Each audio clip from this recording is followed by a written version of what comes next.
اور ہم باغی بھی ہیں. یعنی آپ بغاوتوں کے اور غداریوں کے مقدمے درج کروائیں جو پوری دنیا میں نہیں ہو رہے.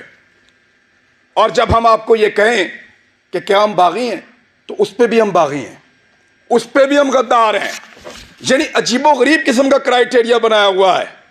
آپ ہمارے لیے ہمارے ملک کی زمین کو تنگ کر دیں تو آپ محب وطن ہیں, اور ہم اپنی زمین پہ آزادی سے رہنے کا حق مانگیں تو ہم غدار ہیں, ہم باغی ہیں. آپ خدا نہ خواستہ کبھی ہار بھی جائیں تو آپ محب وطن ہیں, اور ہم آپ سے پوچھیں کہ حضور والا یہ کیا ہوا تھا تو ہم غدار ہیں, ہم باغی ہیں. آپ کسی ایک تجربے میں ناکام ہو جائیں تو آپ محب وطن ہیں, اور ہم صرف ناکامی کی نشاندہی کر دیں تو ہم غدار ہیں. ہم باغی ہیں.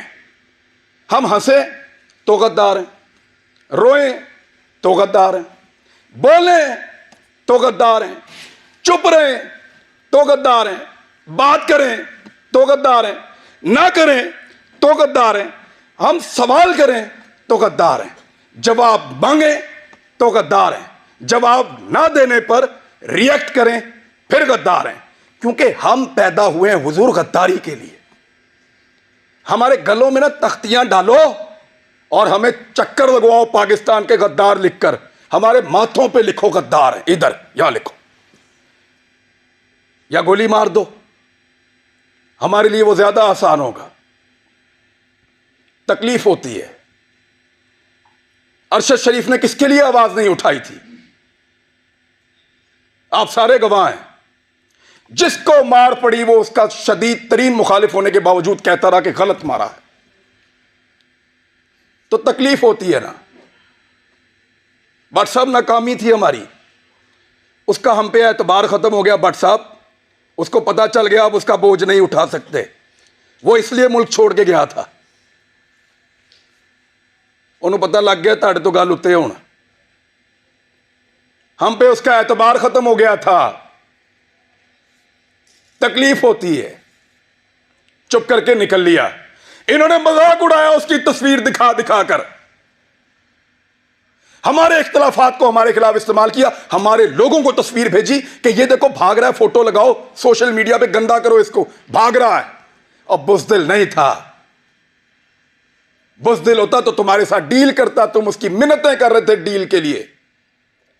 روز اسے کہتے تھے کہ آؤ بات کریں, روز اسے کہتے تھے کہ آؤ سرنڈر کرو ہمارے سامنے. اس کے بچوں کو تھریٹ, اس کی فیملی کو تھریٹ. اکیلا تھا, اس کو پتا تھا سب کو اس نے اکیلے نے سنبھالنا ہے, کوئی اور تو نہیں تھا اس کے ساتھ. جاؤ پوچھو اس کی ماں سے, میں مل کر آیا ہوں اس دن. ساری باتیں کرنے کے بعد, پورا حوصلہ دینے کے بعد, آخر میں وہ کہتی ہے کہ ارشد تو نہیں ہے نا, جو کچھ بھی ہو ارشد تو نہیں آئے گا اب. ہم پہ اس کا اعتبار ختم ہو گیا تھا, اسی قابل ہیں ہم پہ بھروسہ نہیں تھا اس کا, اس لیے وہ یہاں سے گیا. بزدل نہیں تھا, ہم ناکارہ ہو گئے تھے, ہم اس کو نہیں بچا پائے. میں ابھی تھوڑی دیر پہلے میں موٹر وے پہ آ رہا تھا, میں نے ایک ویڈیو ریکارڈ کی. مجھے اطلاع دی گئی کہ آپ اسلام آباد آئیں گے تو پکڑیں گے, تو مت جاؤ. تو مجھے دو وجوہات سمجھ آئیں. یا تو کوئی یہ چاہتا ہے کہ میں آ کے بات نہ کروں, یا ہو سکتا ہے واقعی پکڑ لے. تو میں نے ایک ویڈیو چھوٹی سی ریکارڈ کروائی, اس لیے کہ اگر میں پکڑا گیا تو یہ لوگوں تک پہنچ جائے گی ویڈیو, اور مجھے جو اطلاع دی ہے, کیسے دی ہے, کس نے پکڑا ہے, یہ بھی پتہ چل جائے گا. میں نے اپنے بچوں سے بھی معافی مانگی. میں 1 سال میں ان کو کوئی کسی ایک موقع پر بھی جو میں ان کے ساتھ ٹائم گزارا کرتا تھا, مجھے وہ موقع ہی نہیں ملا. میں نے اسی ویڈیو میں ان سے معافی مانگی کہ بیٹا سوری بابا, پھر لیٹ ہو گئے ہیں, لیکن وعدہ آپ سے پورا کریں گے. لیکن آپ کو پتا میرے دماغ میں واحد چیز کیا چل رہی تھی؟ میرا بھی آپ سب سے اعتبار ختم ہو گیا. آخر میں میرے دماغ میں یہ آ رہا تھا کہ ارشد نہیں ہے, بولے گا کون؟ وہی تھا سب کو اکٹھا کر کے وہاں عدالت میں پہنچ گیا تھا. کیوں پکڑا اس کو؟ حوصلہ دیتا تھا, ڈٹ کر کھڑا تھا, ہر جگہ اس نے آواز اٹھائی, اور پوری کوشش کی اس نے کہ یہ مشکل وقت گزر جائے. ابھی میں اس یقین کے ساتھ اندر جاؤں گا کہ ارشد پیچھے نہیں کھڑا ہوا. اب صرف یہ ایک کمی مجھے محسوس ہوئی ہے, وہ اس کمی کے ساتھ پاکستان چھوڑ گیا تھا. وہ تکلیف میں نے آج پہلی مرتبہ محسوس کی ہے کہ جب وہ یہ ملک چھوڑ کر جا رہا تھا تو وہ کتنا بے بس تھا, اور اس کا ہم نے مذاق اڑایا کہ فلاں فلائٹ سے نکل گیا, اس طرح نکل گیا, اس طرح بھاگ لیا. اس نے مجھے فون پہ بتایا, عمران تجھے پتا ہے میں کیمرے میں جان بوجھ کر مسکرا رہا تھا, وہ اس لیے کہ مجھے پتا تھا یہ میرا مذاق اڑائیں گے. مذاق اڑاتے ہو یار, پہلے زمین تنگ کرتے ہو, پھر کوئی یہاں سے چلا جائے تو اس کا مذاق اڑاتے ہو. کیا بندوق لے کر تمہارے گلے پڑ جائے؟ وہ بھائی بولنے کا کام ہے اس کا, صحافی ہے وہ اپنی صحافت سے ٹکر دے رہا تھا, دیتا رہے گا, شہید ہے, تمہارے لیے نشان عبرت بنے گا وہ. میں نے پہلے کہا تھا, آج پھر کہہ رہا ہوں کہ تمہیں صرف مارنا آتا ہے, ہمیں اور بہت کچھ آتا ہے, اور وہ ہم انشاءاللہ کر کے دکھائیں گے. صرف ہمیں مارنا نہیں آتا.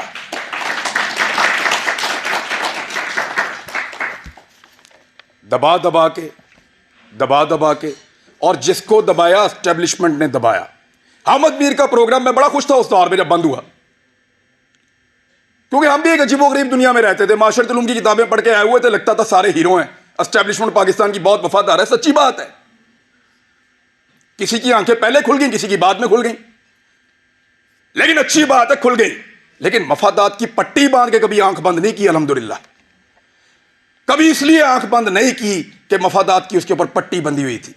جب مطیع اللہ جان پہ حملہ ہوا, میں کلپ آپ سب سے شیئر کر دوں گا, میں نے مذمت کی. وہ بچہ جس کے گھر کے اندر گھس کے مارا, جس کے ساتھ آپ کا کیس چل رہا تھا, میں نے مذمت کی. جب ابصار عالم پہ گولی چلی تب مذمت کی. سب ریکارڈ کے اوپر موجود ہے, حامد میر کے اوپر گولی چلی, مذمت کی. لیکن حامد میر نے اپنے منہ سے کہا تھا, میرے بھائی نے, کہ میرا پروگرام سیاست دانوں نے بند نہیں کیا. عمران خان کی کیا اوقات ہے, بند تو انہوں نے کیا ہے. اب بولتا ہے عمران خان سے بدلہ لوں گا. اپنے مخالف کو پہچانیے,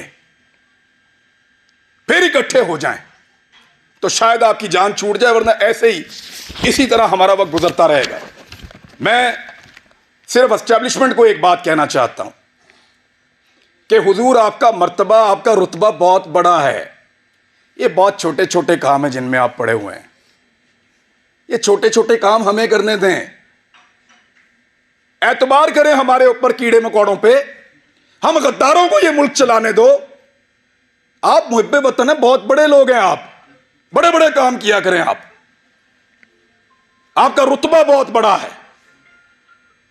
بڑا مقدس کام ہے آپ کا, ہم اس کی قدر کرتے ہیں, یوں سلوٹ کرتے ہیں آپ کو, خوش ہوتے ہیں آپ کو دیکھ کر. لیکن یہ چھوٹے چھوٹے کام ہمارے لیے چھوڑ دیجئے, ہمارے لیول پہ مت گریے. آپ بیچ میں سے نکل جائیں نا تو ان سب مافیاز کو ہم سنبھال لیں گے, میڈیا والے. بس آپ کے خلاف بولنے کو جرت کی بات نہیں ہے, دل نہیں کرتا, خدا کی قسم دل نہیں کرتا, خدا کی قسم دل نہیں کرتا. ڈرتے ورتے نہیں ہیں, پتہ ہے آپ کو, بزدل نہیں ہیں ہم. کیا کرو گے, گولی مار دو گے, مار دو.